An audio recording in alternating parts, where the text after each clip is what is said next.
समुद्र की शरारती जल परी।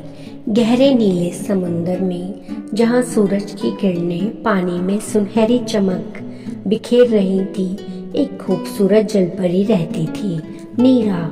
उसकी हरी चमकती आंखें और चांदनी जैसे नीले बाल पानी में लहराते थे और उसकी टेल मोतियों की तरह चमक रही थी। मगर सबसे खास बात ये थी कि नीरा बाकी जलपरियों से मुख्तलिफ थी। वो शरारती थी, तेज थी और सबसे बढ़कर उसे हमेशा इंसानों की दुनिया देखने की ख्वाहिश थी। ऊपर की दुनिया कैसी होगी, नीरा अक्सर सोचती। क्या वहाँ वाकई बड़े बड़े महल होते हैं? क्या वहाँ के लोग हमारे जैसे होते हैं? मगर उसकी माँ, जो समुद्री रानी थी, हमेशा उसे खबरदार करती थी, नीरा, इंसानों की दुनिया हमारे लिए नहीं है। अगर वो तुम्हें देख लेंगे तो कुछ भी हो सकता है। लेकिन नीरा के कानों में ये सब नहीं जाता था।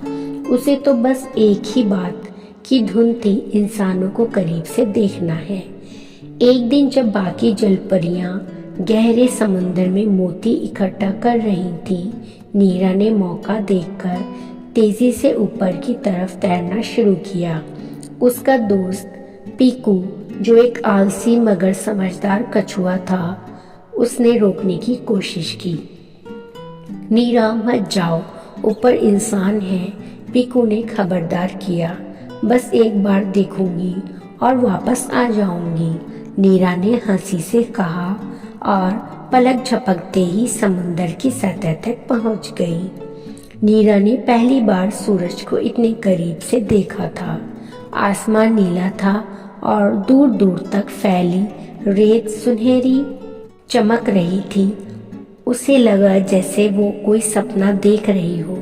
तभी उसकी नजर किनारे पर खेलते एक छोटे लड़के पर पड़ी। वो लड़का आरव था, करीब 10 साल का, चंचल और जिज्ञासु। वो रेत में एक किला बना रहा था, मगर तभी हवा चली और उसकी टोपी उड़कर सीधा समंदर में गिर गई। ओह नहीं! आरव भागकर उसे पकड़ने की कोशिश करने लगा, मगर लहरों ने उसे दूर धकेल दिया। नीरा को लगा, अगर मैं उसकी टोपी वापस कर दूं तो। बिना कुछ सोचे वो पानी में गोता लगाकर टोपी तक पहुंची और उसे वापस किनारे की तरफ उछाल दिया। आरव चौंक गया। उसने देखा कि पानी में कोई अजीब सी लड़की थी, जिसकी तुम मछली जैसी थी। तुम जलपरी हो? उसने हैरानी से पूछा। नीरा मुस्कुराई। हाँ, और सुपर फास्ट जलपरी। धीरे धीरे नीरा और आरव की दोस्ती होने लगी। हर शाम जब सूरज ढलता, नीरा छुपकर किनारे पर आती और दोनों ढेर सारी बातें करते।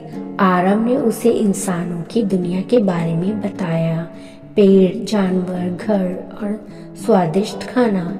बदले में नीरा ने उसे समंदर की कहानियां सुनाई, चमकती मोतियों की गुफाएं, विशाल व्हेल और छुपे हुए समुद्री खजाने। मगर एक दिन कुछ ऐसा हुआ जो उनकी दोस्ती को खतरे में डाल सकता था। गांव के कुछ लोग ने आरव को अकेला समुंदर किनारे जाते हुए देख लिया था। उन्हें शक हुआ कि वो किसी राज से मिल रहा है।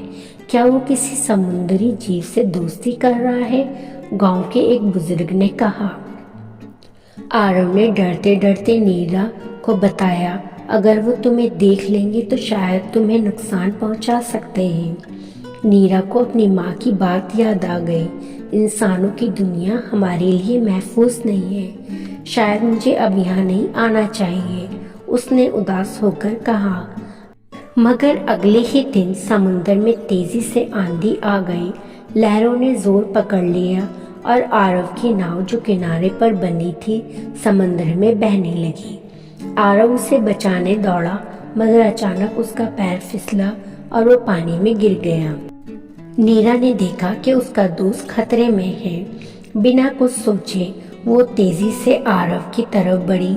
उसने उसे पकड़कर सतह तक उठाया और धीरे धीरे किनारे तक ले आई। गांव के कुछ लोग ये सब देख रहे थे। पहले तो वो डर गए, मगर जब उन्होंने देखा कि नीरा ने आरव की जान बचाई तो वो समझ गए कि वो कोई खतरा नहीं थी। यह जलपरी हमारे लिए नहीं बल्कि हमारी मदद के लिए आई है, गांव के मुखिया ने कहा। गांव के लोगों ने वादा किया कि वो समुद्र को साफ रखेंगे ताकि जलपरियां और समुद्री जीव वहां महफूज रह सकें। अब नीरा और आरव की दोस्ती पहले से भी गहरी हो गई। नीरा जान गई थी कि सच्ची दोस्ती किसी भी डर या तफरीक से बड़ी होती है, और इस तरह एक जलपरी और एक इंसान की दोस्ती दो अलग अलग संसारों को जोड़ने वाली सबसे खूबसूरत कहानी बन गई।